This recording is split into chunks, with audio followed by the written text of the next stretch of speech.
Okay, sesiapa tengah cari Toyota Noah 2020 year unregistered recon yang ada power boot yang murah. Okay, unit ini dijual 168,000 sahaja. Okay, ini unit ada tanpa power boot macam ni. Ini unit ada power boot, nanti saya tunjuk.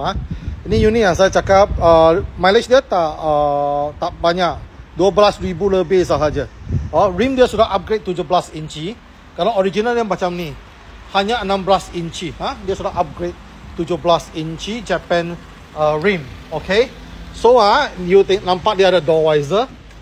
Okay, lepas tu kita tengok dalam dia seperti biasa untuk exact model, bukan SG Ini exact model, dia half leather.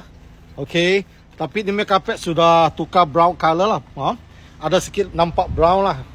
Ini kondisi belakang ya. Ini adalah power boot. So tadi yang tak ada kan, ini ada power boot, ditekan saja, dia buka. Okay, tekan lagi dia stop. Sebab sini ada kereta kan, you boleh control dia punya tune. Lepas itu kita tengok dalam dia tanpa spare tire lah. Sekarang sudah pakai pump lah kebanyakan. Jadi dalam unit ini dia memang bersih, tak ada bau busuk, tak ada bau rokok, tak ada bulu haiwan. Okay, unit ini sekarang mileage dia 12,456 km, 12,456 km sahaja.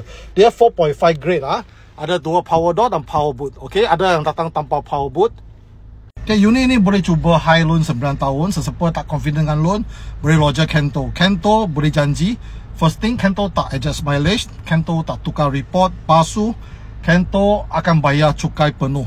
Okay, so sesiapa nak pergi beli report untuk unit ini, Kento tunjukkan dia punya chassis number, you boleh beli report. Okay, ini chassis number dia, you boleh screenshot. Lepas tu you boleh report di Scoot atau Autofax. Boleh follow channel Kento. Kento ada ajar macam mana dapatkan report original dari Jepun. So inilah condition dia dalam. Cantik, tak ada kotor. Kalau you cari yang boxy, hitam ke putih, atau Noah yang lain, Kento ada. Old model pun ada.